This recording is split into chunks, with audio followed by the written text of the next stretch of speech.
Hello, can everyone hear me okay? Microphone's on? Fantastic.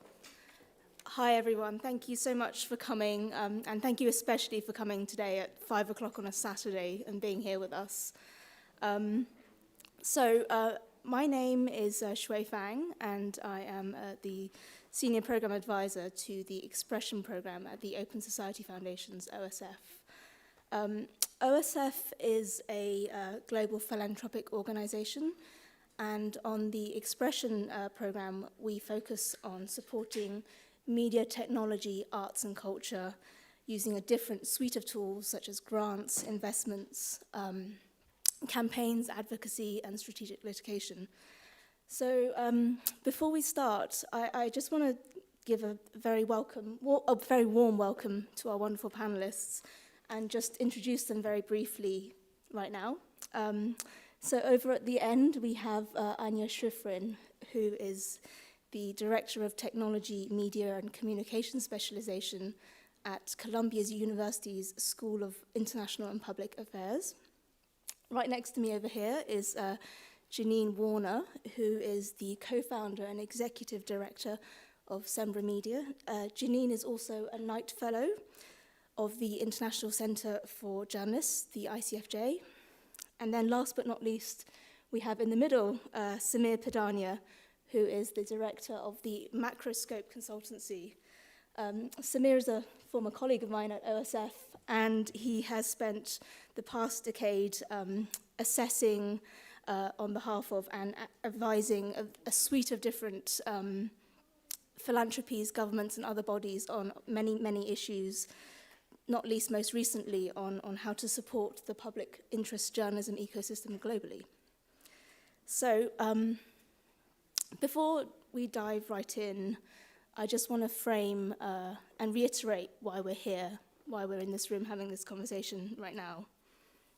A little over 2 years ago, this pandemic changed everything. And for an industry already under pressure, the media industry felt it worse than most. There was talk of an extinction event, of an existential crisis for quality journalism. And we've seen in the 2 years since, many, many outlets collapse and many others leave the profession. So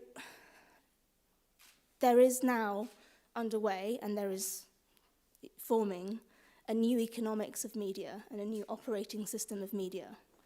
And within that, there have been recently a wave of publications that analyze and sort of really dig into what can be some of the interventions and recommendations at every level for the media themselves, for philanthropy, for big tech, for private capital, and for government. At the forefront of these analyses have been publications that have been led by some of the panelists here today. Whether it's SembraMedia's deep dive through Inflection Point into the digital native startup ecosystem, the entrepreneurs who are at the forefront of innovation and the challenges and efforts that they face. Whether it's Anya's Saving Journalism editions 1 and 2, the first that appeared in January 2021, and the update, Gotta Love an Update, which appeared in January this year, which really looks at the all-hands-on-deck approach and the needs and interventions between government, policy, and philanthropy, and critically at some of the works in play that try to level the playing field between media and big tech. And then finally, Samir's work in the New Deal for Journalism, which points to a super macro level, holistic trifecta of recommendations. I can confirm. Around really the trifecta of relief, recovery, and reform. So, without much further ado, I'll turn to the panelists, and I'll just ask them to provide a little introduction for themselves, their work, some top-level insights before we begin the conversation. And I think maybe we should start at the micro level with Janine. Over to you. Thank you so much, and thank all of this panel for being here. I admire all the work and research that this panel represents. I am the co-founder of SembraMedia, which is a nonprofit whose mission is to support digital native media and the entrepreneurs who start them. We began our work with a focus on Spanish language, and so people keep asking me, is there a geographic focus? And no, we started studying what they were doing to try and understand this market. My co-founder and I are both early entrepreneurs ourselves. I started a bilingual newspaper in my early 20s in Northern California and ran it with great impact and great growth of audience, and after 3 years it was a complete failure as a business. My work wife, Mihaly Strebner, based in Argentina, started a cultural magazine because she realized there were no jobs for her friends graduating from school. She had to shut that down when a government crisis led to a paper shortage. So we both came to appreciate many years later, in my case decades later, after lots of professional experience, when we started seeing all these journalists in Latin America leave big traditional media and start new kinds of media, often because the media they worked at had been captured by government interests or other financial interests. So we set out as a research-first organization with the ultimate goal of studying what was already happening before we thought about creating some kind of support. So today, SembraMedia is kind of 1/3 research, 1/3 training, and 1/3 where we actually now get grants from funders that allow us to give grants and thousands of hours of consulting in media accelerators. So we've evolved a lot over the years, but we started with the very simple question of who's doing this, where are they, and what are their opportunities and risks? And both of us very humbly realized we weren't the right people to do the research, that we wanted to qualify media as we mapped them, and that would require local expertise. So we came up with a methodology that's about hiring representatives in each of the countries we work with to actually make the assessment of whether media meet our relatively strict criteria for transparency, original content, independence. And we trust the local journalists and journalism professors that work for us part-time as ambassadors in many different countries to help us create this list. It's not just a list. We created a media directory. It's an interactive directory that you can search today. It's all in Spanish, but with a little Google Translate or a little Spanish or Italian, you can find your way through the directory, and you can today search through more than 1,000 independent media organizations from 24 countries. Again, we're not geographic, so when we find one in Canada that's publishing in Spanish, we include it. There are about 22 we found in the United States that are digital native and producing original content in Spanish. There are about 22 we found in Cuba. There are almost 60 we found in Venezuela, where one of the early inspirations of my work, a woman named Luz Meli Reyes, who was here at this conference, had risen to be one of the top editors at a major daily newspaper in her country. In fact, as I understand it, she was the first woman to manage an entire newsroom with a couple hundred people under her. And she slowly watched her newspaper become more and more captured by the government, and like so many others, quit a very distinguished job and risked everything to start her own news organization, Efecto Cucuyo. I highly recommend the video on their About Us page as a great way of telling the story of why you're starting a media organization. And I use it with other entrepreneurs to help them understand their opportunities. And much of our research methodology is not just about understanding what works, but looking for the things that might help others. So I'm sort of a seeker of the diamonds in the rough and the good ideas that might spark other good ideas, and the precautions and the things that we have to worry about with them that they can help each other with.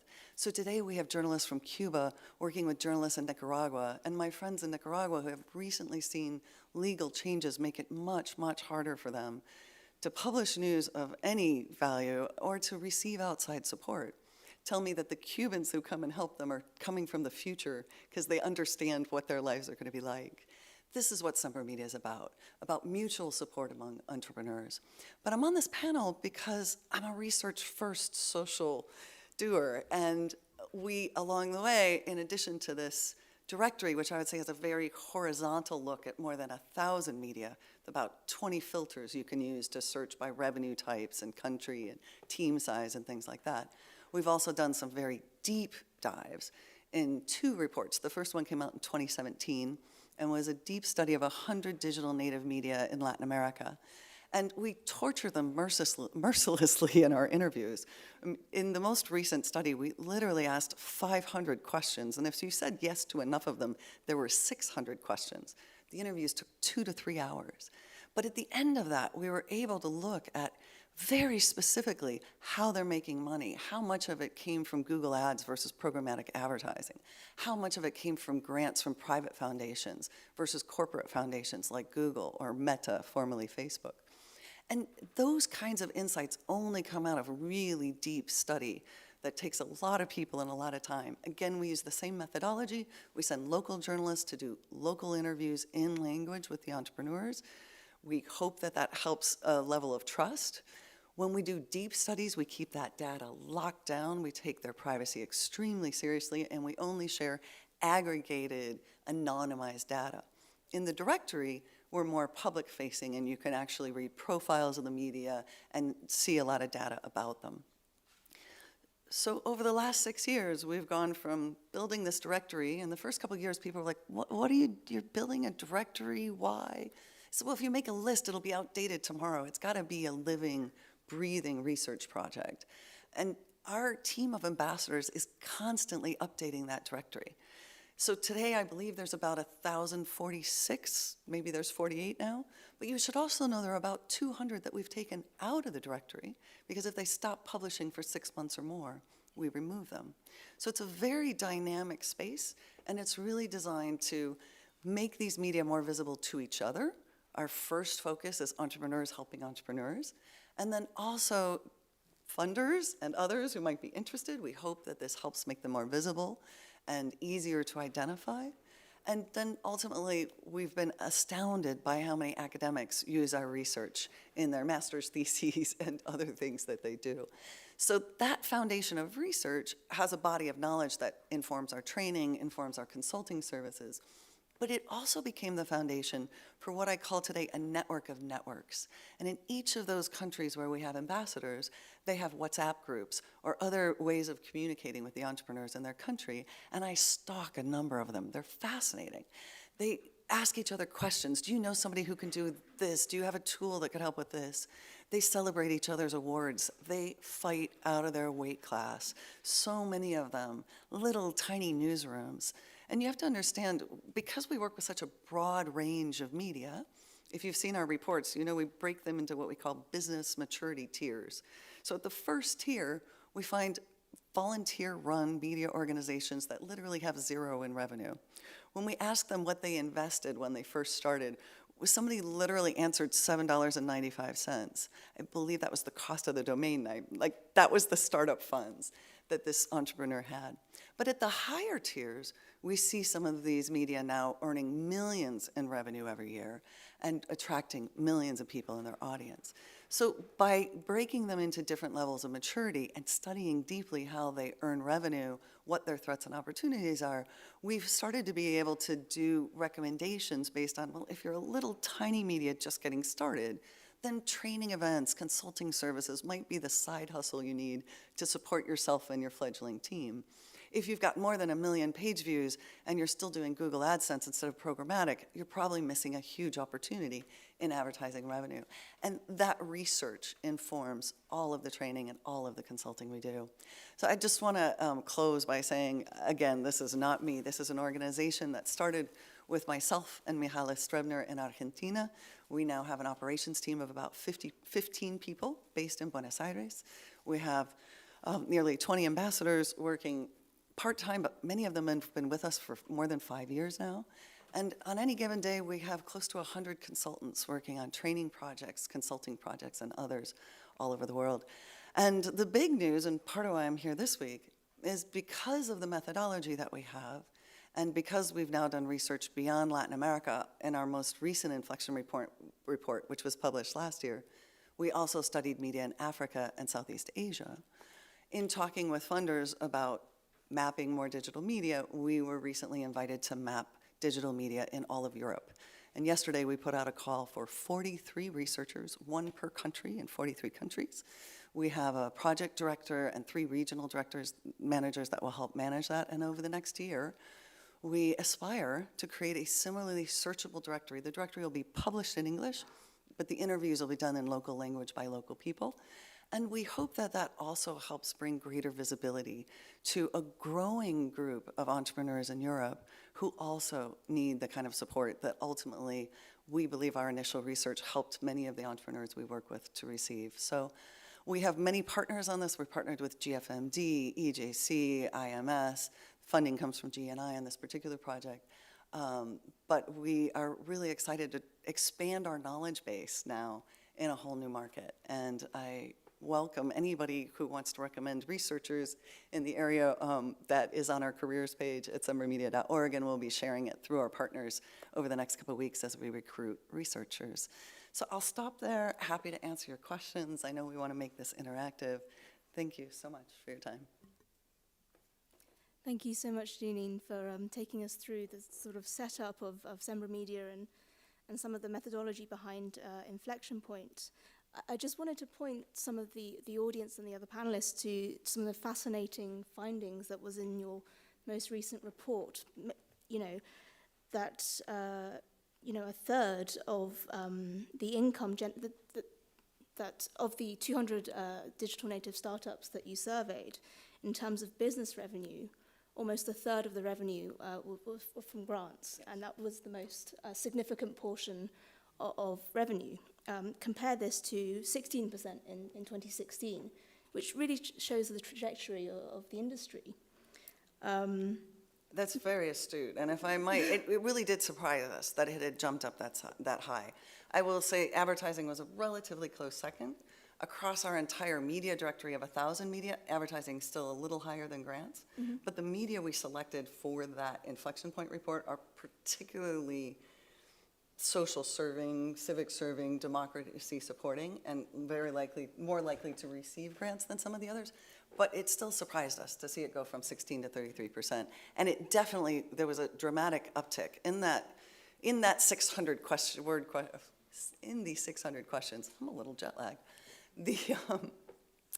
We asked about revenue and expenses in 2019 as well as 2020, because we were trying to do a comparison from our 2016 data in the first report and 2019 prior to the pandemic, what was happening, what were the trends, and then in 2020, what changed. And definitely the most dramatic thing that changed was grant revenue went up and advertising went down. Yeah, and absolutely crucially in that, almost at the bottom of the list was reader revenue, which remained almost at below 10% consistently. I think this is quite a nice segue into the work that Anya's done. So maybe we'll move over and zoom out and look at some of the macro level trends in Sure, thank you. Yeah, I spent a lot of the pandemic writing about media viability, media sustainability, and really relying on the work of Samir and Janine, as well as Shuwei. And I think that a little bit of background, I spent 9 years on the OSF journalism board. So we spent a lot of time looking at many of the companies that are in your directory. And I wrote some studies called Publishing for Peanuts and Fighting for Survival earlier on, which is really how we met, because we realized we had this great interest in common. And I agree, I think these findings are startling and really important. And to me, what they point to is the fact that a lot of the things we all hoped 20 years ago haven't happened or have happened in different ways. So for a long time, there was a sort of talk about, okay, you know, the internet we're losing advertising, but we're going to get to a new business model. And I think it's turned out to be more complicated and more painful than many people expected. It's been really interesting at this conference to hear sort of how dejected people are and how much they're struggling. But I think what I've been focusing on for the last couple of years are what are the solutions that are happening. And what I saw saw during the pandemic was precisely your point about the media extinction event got people very galvanized.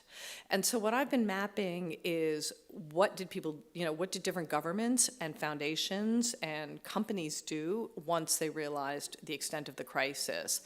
And Nishant Lilwani from Luminate gave me a good idea for a taxonomy. Academics love taxonomies. So my work has been divided into philanthropic initiatives, attempts for new business models, often underwritten by philanthropy, all the discussion about the tax on Google and Facebook, Meta, which is happening now, and then government efforts to subsidize media. And I think what's been fascinating is how all around the world, governments have taken action. Maybe that was my surprise finding. So, we all knew that Sweden and Denmark and Norway, France have been doing a fantastic job of supporting journalism for decades. They've made media pluralism and, having multiple voices a cornerstone of their policies. But during the pandemic, Lebanon, Tunisia, Indonesia started supporting journalism. Indonesia began a whole series of tax credits and tax cuts for media outlets. They saved Tempo from collapsing. And, at first some of the journalists there weren't sure, do we want government help? In some cases, the government offered them money to write public health stories about COVID. And in the end, there's a very well-organized group of editors in Indonesia. They've been together for years, and they decided that under certain conditions, for a limited period of time, it would be acceptable to take money. As well, I think another sort of startling or interesting thing that's happened in the US, we've seen foundations banding together to buy outlets that are in danger of dying and turning them into conservancies or nonprofits. A group of philanthropies came together to buy 24 outlets in Colorado. They're trying the same thing in other states. Local foundations are getting organized to contribute money. Seattle Microsoft is supporting local journalism. So the US reaction has been, in some ways, what you'd expect, which is philanthropy and business, but there were 3 tax credits for journalism in the Build Back Better bill. And there are now a number of states that are looking at creating funds to support journalism. So again, people are looking surprised. It's not really what you expect from the US. In New York, Mayor de Blasio signed a bill requiring city advertising to go to outlets owned by underrepresented and immigrant communities.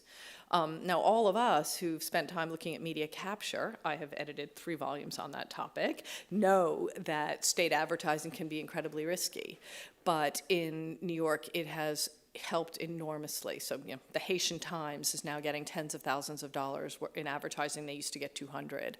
And CUNY has just done a big study of assessing this and found it's fantastic, that it's worked really well in New York. And they're trying to roll it out in some other states and other cities around the country. So those were some of the interesting things that really caught my attention. And what I began to realize was there's so many solutions for the problems that we're all worried about. And different countries are trying it in their own way. Some obviously don't have the conditions that you might want. I've heard Janine and some of our friends from Latin America say, we never want a tax credit from the government. We're not Sweden. No, thank you. But in many places, people are quite happy to get that support.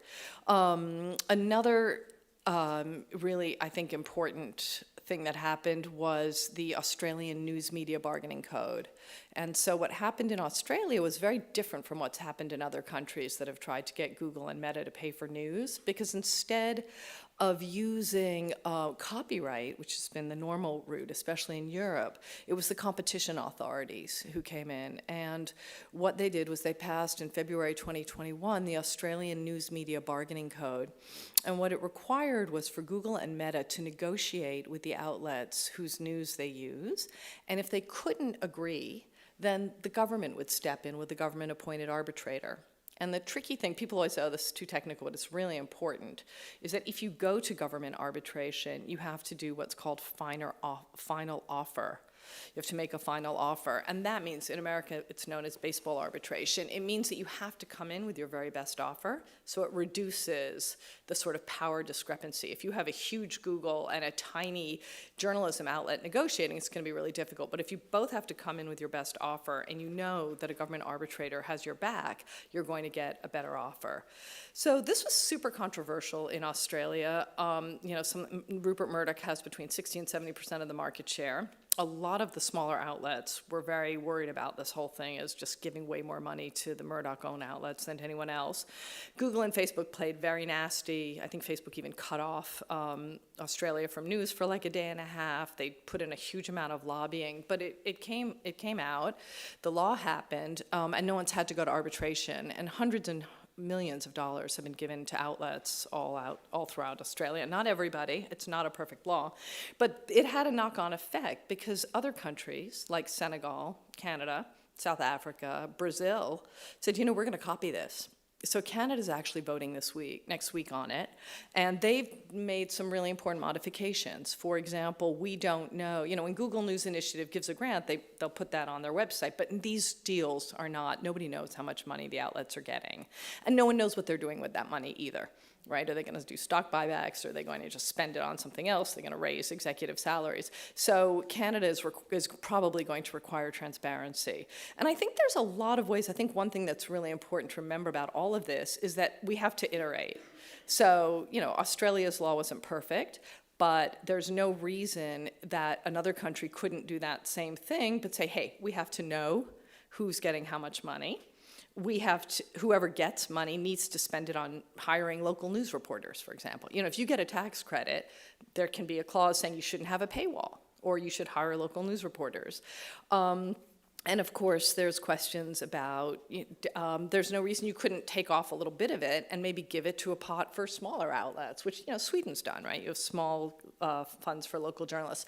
So Brazil, it looks like the Brazil bill is dead for now, but even the fact that Brazil was considering this, I think is really huge. So around the world, I don't want to overdo my time here, I don't know, but around the world, there's been all kinds of initiatives. People are learning from each other. We just had a conference at Columbia recently where we brought together a bunch of researchers with case studies. Korea, for example, came close to issuing a subscription voucher last year. The new government just got voted in, so now it's dead, but Korea was talking about it. They did research, they did surveys, they had a plan. Canada's done it. Washington State has done it. Hasn't been a huge success, but mainly there's been just a lot of government innovation, a lot of support from philanthropy for all kinds of different business models, and so in that sense, Samir may have a different take, but I think there's a lot of interesting work around the world that we can all learn from and improve upon. So thank you very much. Oh, and my report's here. Since I'm a professor, I usually bring handouts. So if anybody wants one, please take one. You're very welcome. And it's also online, of course, as is Janine's and as is Samir's, which I ended up, my last paragraph of my report was a quote from your report, which Janine suggested. So there we all are, learning from each other. It's a cartel. Thank you so much, Anya. One of the great lines from your report is, there are many ideas and solutions, but is there political will? And that's something I'd like to explore sort of a little bit later on. But for now, Samir, I'd be interested to see what you've seen. We've gone through some of the relief recovery efforts, but what about reform? Like, what are some of the structural solutions, and what else needs to happen? Okay. So I think before I get to that, I think it's interesting. I think we're all sitting in slightly different places with slightly different methodologies and seeing different things, and it's very kind. You've said very kind things all about each other. I think, in a way, there are, because we sit and look at different angles, I think what was the role that I sat in last year gave me a particular angle of insight into a world that I hadn't really seen before. I've normally worked national level, continental level. I've worked with individual case studies. I've worked with, large reports, things like that. This was a little bit different in that I was asked to do, by the Forum on Information and Democracy, I was asked to be their lead rapporteur on a global report looking at the state of the sustainability of journalism globally. You know, I mean, that is a huge question, and it is one in which there is no consensus, and it's one in which there are, there are so many contradictory forces, so many things bearing down on journalism that are sort of bending it this way, bending it that way. You could take, a slice in one country and say things are perfect, and another slice and say it's all, the sky is falling. So we're in a very, very complex environment, and I think that was the thing that came through to me, the conversations I had, some of the people in this room who are deeply knowledgeable, deeply understand, alongside me, the same, everyone has this deep, deep understanding, but what it really gave me was a sort of Rashomon experience of there are so many interests and so many different clashing interests and intersecting and so on, that in a sense what we had to do was take a step back. Our job was to go, there are deep structures within this environment that exist and against which other things, which are the things that are holding it together.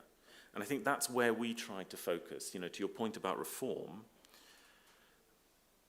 And, we needed to find a sort of angle and a narrative to try and find, to both bring together the idea that there was a complexity, infinite complexity in this space, but that there are clear avenues of potential action. And that they don't all need to happen. Not everybody, it doesn't have to be a kumbaya moment where everyone joins hands and goes, let's all sort of walk into the water together. And I think that's why we came up with the sort of framing. There were two main framing things, which I think help get us towards what I'll talk about in terms of reform and policy and so on. The first was that Rasmus had a great benefit of an extraordinary steering committee, globally constituted steering committee, steered by Rasmus Kleis-Nielsen, who's the head of the Reuters Institute at Oxford. Fortunately, he isn't here. But he sort of framed it as an environmental crisis. You've got to look at this crisis for media in the same way that one looks at the climate crisis. It is a systemic crisis. It is one that has arrived through multiple layers of inaction, action, but it's one that affects absolutely everybody. And it's going to take, it's not something that can be, you can't click your fingers over here and make something new happen. It requires a systemic response. And what that does is then entail certain kinds of thinking. You have paradigms and metaphors in the climate response, like the just transition, right? To me, this is a very compelling idea. The just transition is that you're moving, crudely, to a new system that doesn't rely on the old system, one in which justice is at the heart rather than a sort of bolt-on, all of that sort of stuff. So there was an element of what we were thinking about, which is a bit like the just transition, but for the media sector, for information. And the second part was about this metaphor of the New Deal.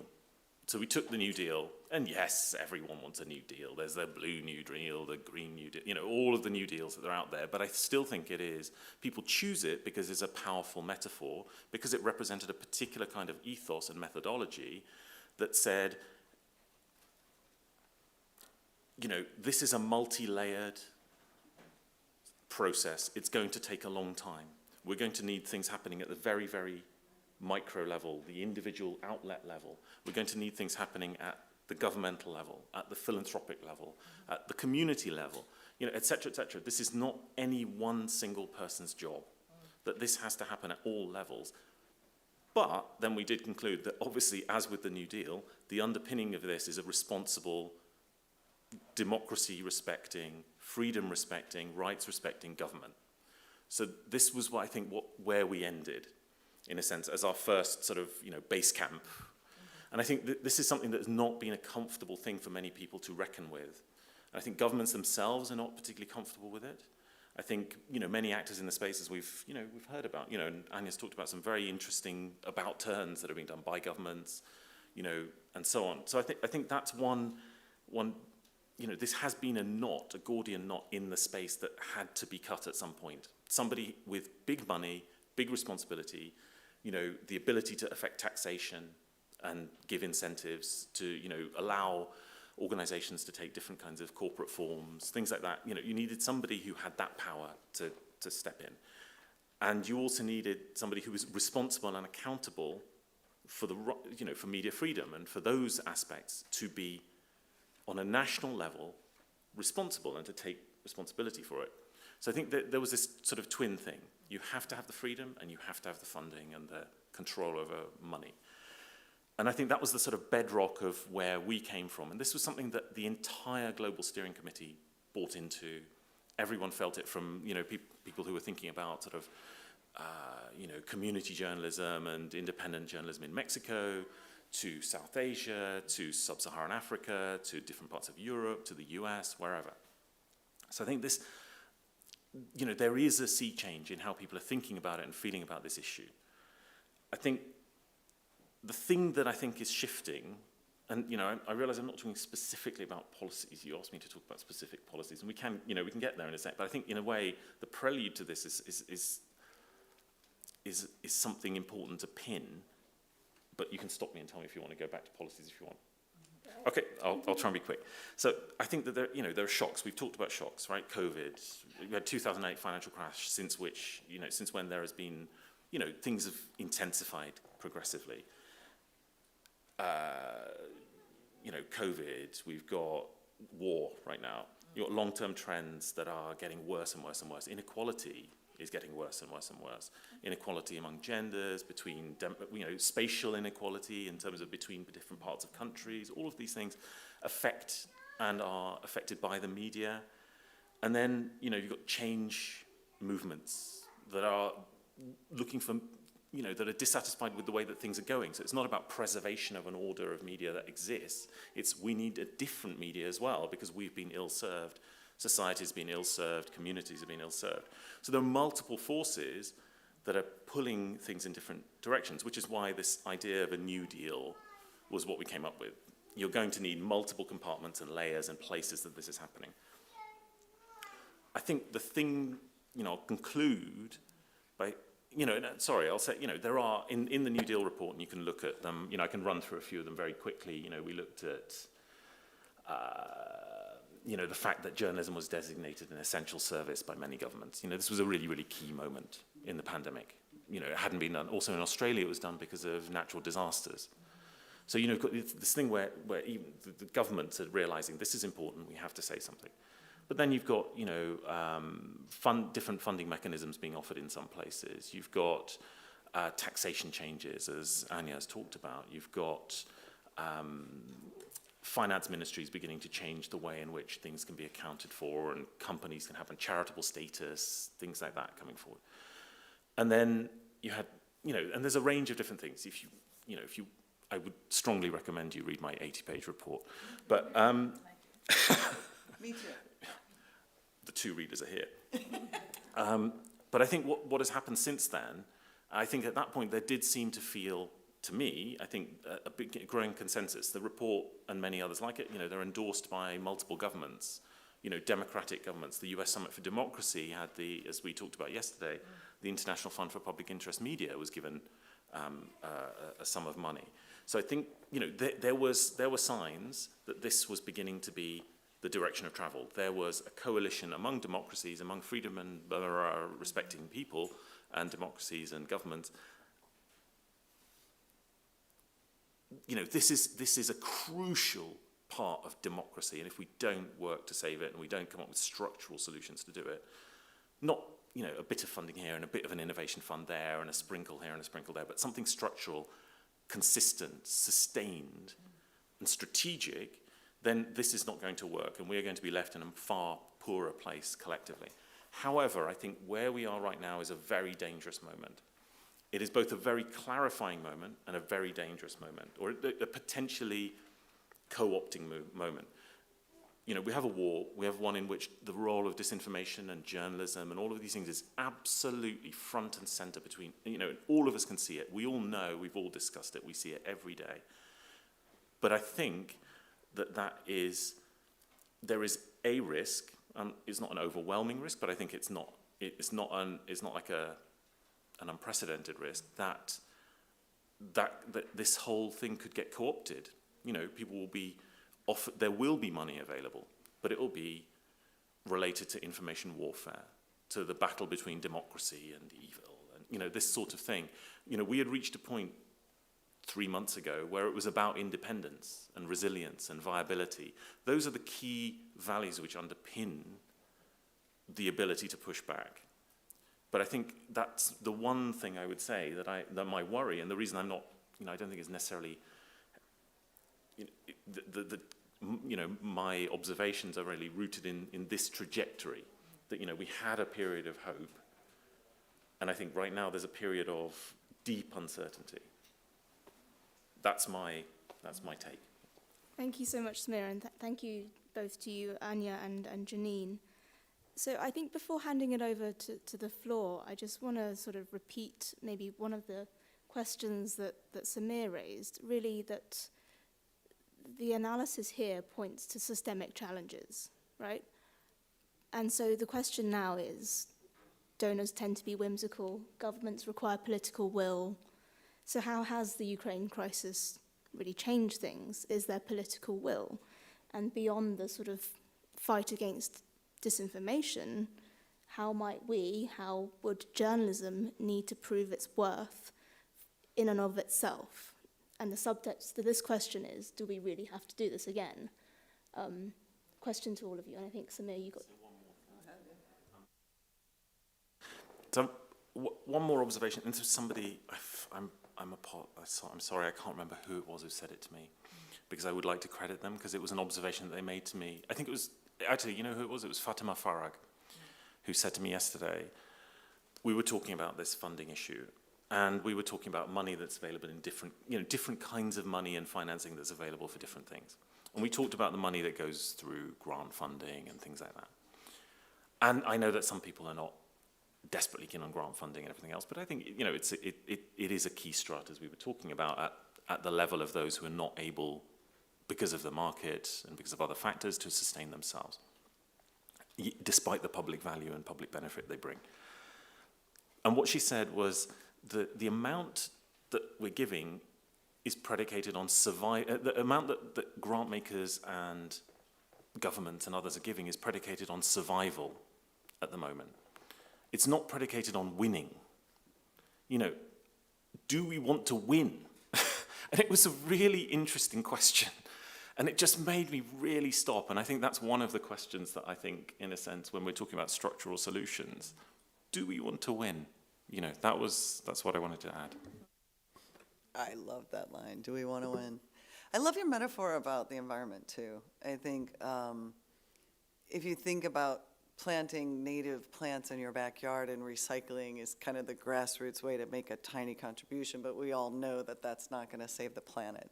I would say a lot of what we do with the entrepreneurs is filling those news deserts and planting those gardens and trying to get them enough water that they can feed the birds till maybe some bigger changes happen in the world. I think you've done a nice job of the three of us with the grassroots, the macro, and you're the super macro, I believe. So I think the climate change is a really good metaphor for what we're dealing with and helps to speak to the complexity of it.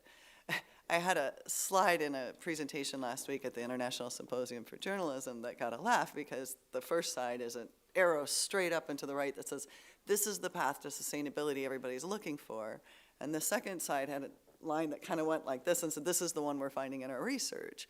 We are finding that there are ways that even these little grassroots media can get enough reader support and enough advertising and enough service payment for, fee for service payments that they can cobble together the news that is vital to their communities. And those grants in the pandemic really helped many of them survive a potential extinction event. But I think all of us would agree that they need to be self-reliant, and grants are a temporary solution, not a long-term one. Unless somebody wants to throw the kind of money you're talking about, Samir, and sign me up. I'll be happy to help you pass it out. I think one thing I really learned from doing the research is from speaking to economists, they're so incredibly pragmatic. And so much of making economic policy is what's not going to hurt people and what is, often realistically a second best option. And I would say in a place where there's no news, yes, we'd all love a BBC in every country of the world. We don't have that. So your people, and the OSF grantees are filling a really, really important role in many places. So I think a lot of our strategy has to be where we've got something good, we need to fight to preserve it, and that means preserving the ABC, or that means preserving Deutsche Welle, or that means preserving the BBC, but it also means in many places shoring up and helping the smaller outlets. I think it's so funny because academics are like constantly frustrated because we know things and the rest of the world isn't paying attention. The whole thing about the worth of journalism, like that's been answered. Like the economists, the political scientists, we have endless studies on, radio in Brazil and how it leads to greater, less corruption and better voter turnout. We have 2 PhD students who I'm informally advising right now who are doing randomized control trials in Tanzania. And they're comparing, see, brand new, everyone's perking up. I like to have new information. They're comparing, dozens of towns that are getting accountability journalism and dozens that aren't. And they're finding results. So we know, I can send you, I have a 20-page lit review about the worth of journalism and, how important it is and all the great effects it has going back decades. So the proving its worth thing is more to me marketing and making people understand what the Academy has already, proven repeatedly over and over again. And I think, unfortunately, the marketing is really important. And I also think that it's vital for us all to team up and be unified. During my research, one of the small outlets said to me, well, it's great for us if the New York Times dies. Then we'll get more foundation money. Right? And there are many countries in the world where, this is the fight that's happening in Denmark right now, from what I understand, where the large and the small outlets are pitted against each other, and the small outlets don't want to see the big outlets band together and negotiate against, Google and Meta, because that'll put them at a disadvantage. So I think one thing that's really, a few things on my to-do list is, one, I think we as a community need to get together and solve these differences. And I do think that taking the sort of more pragmatic view of, I know I'm an academic, but academics, economists, and just saying, what can we get done? What might help? And not waiting until 10 years when we have the perfect research or we have the perfect situation. Okay, only Sweden is Sweden, but that doesn't mean the rest of us can't try right now to do a few things. And, and the other thing we learned from Donald Trump is you can have the best laws in the world, but if a Trump comes along, everything gets ruined. So I also don't think we can wait until we've got the absolute perfect rule that nobody's ever going to game. One argument in the US right now is our Alden Capital, the evil hedge fund, has bought loads of local outlets. So people are saying, well, gee, you shouldn't give any subsidies because Alden Capital will get them. And some of us are saying, you know what? If you make them hire local reporters with those subsidies, then you're going to have some local news. So I think the research that I'm doing has just made me sort of super pragmatic, because I think if we've sat around for decades now going, oh, when is, whatever. It's time to act, I think. Yeah, I don't know if that answers your question at all. Quick response from Samira, and then I think we should go to the floor. Great. I think that's a really interesting observation around the coming together, I think, in all settings, I think, is important.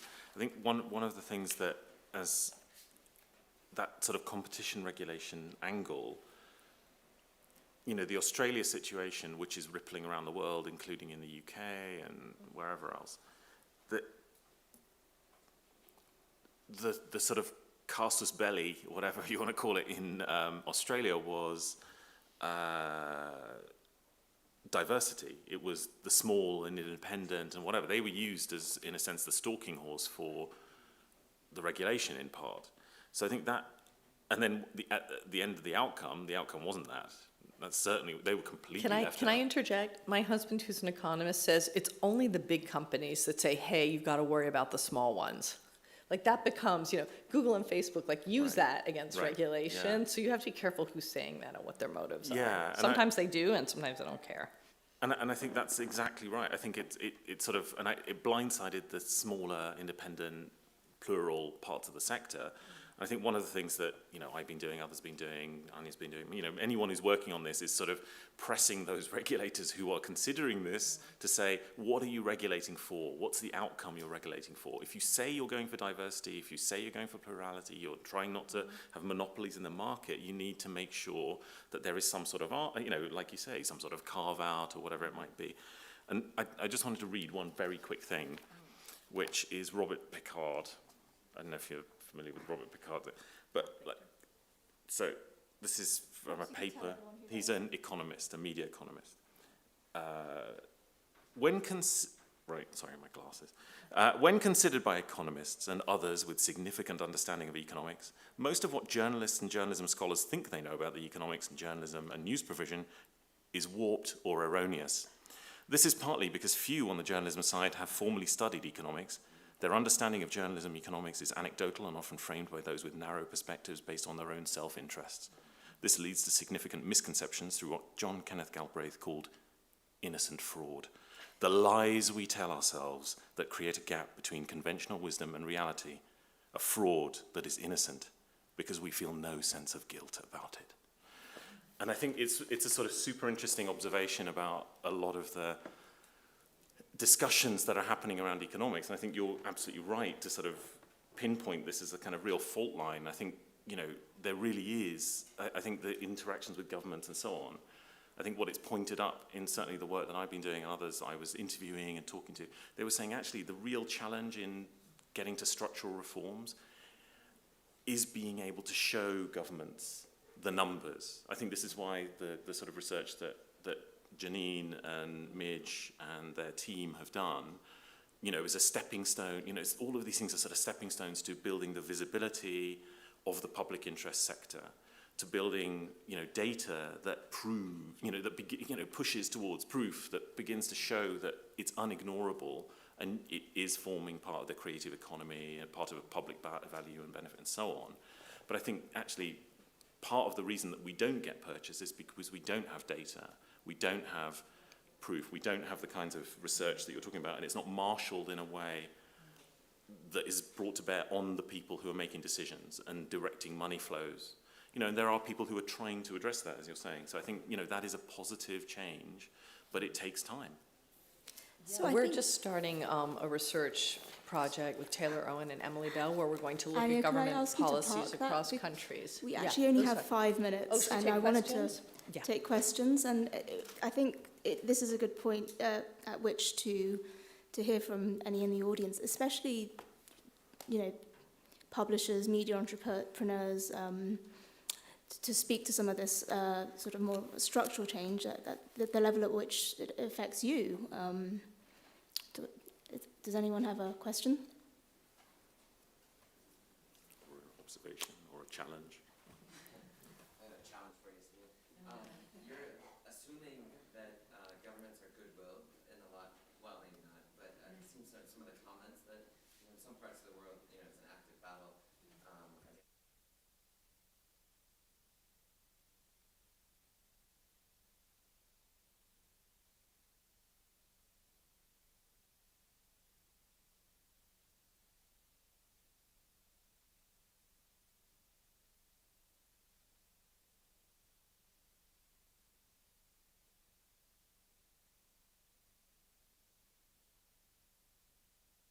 So I have to repeat the question so that it shows up on the video feed for the online lurkers. And the question is really, if I'm summing it up correctly, in some places governments are not so benign, grants are part of the solution, but what are the other tools and financing mechanisms that can reach some of the organizations that fall between the cracks?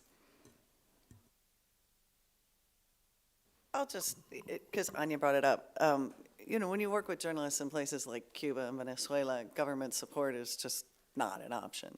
And the economics of those countries make anything most of us would consider a business model not an option. So there are certainly countries in the world, Afghanistan today, obviously people talking about Ukraine, where I think significant grant support from people outside those countries, governments outside those countries, is vital.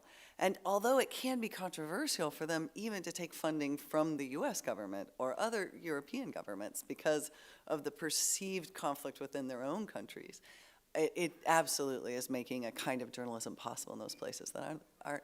But even in places like Mexico and Argentina that look like they're more free markets, in Mexico, in both countries, the government is the largest advertiser in the country, and in Argentina, you can just watch the swing. Every time the other party comes into power, all the media that were supported by the previous one suffer, and all the other ones go up, and then it swings back and goes the other way. So it not only completely destroys their independence, it's not even a viable model because it is so unpredictable.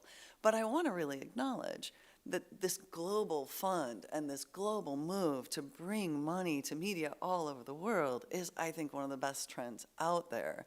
And for all we can teach them to, hire a salesperson and develop your business and earn a little bit more here and membership and all the other things that people are pushing, I still think that's a little like me planting native plants in my garden. It's going to help the ecosystem for now.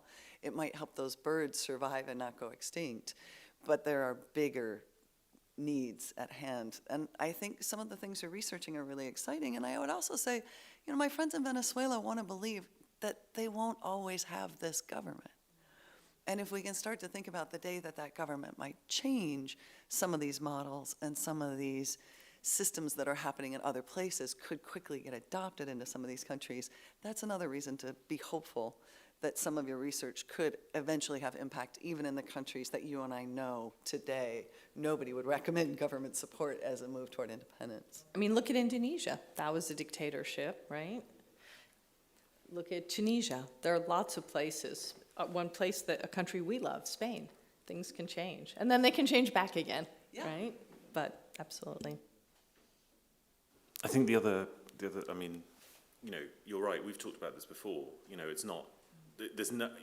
I wouldn't assume any government is benign. There's not one. Thank you. So there. It's just the checks and balances, and it's.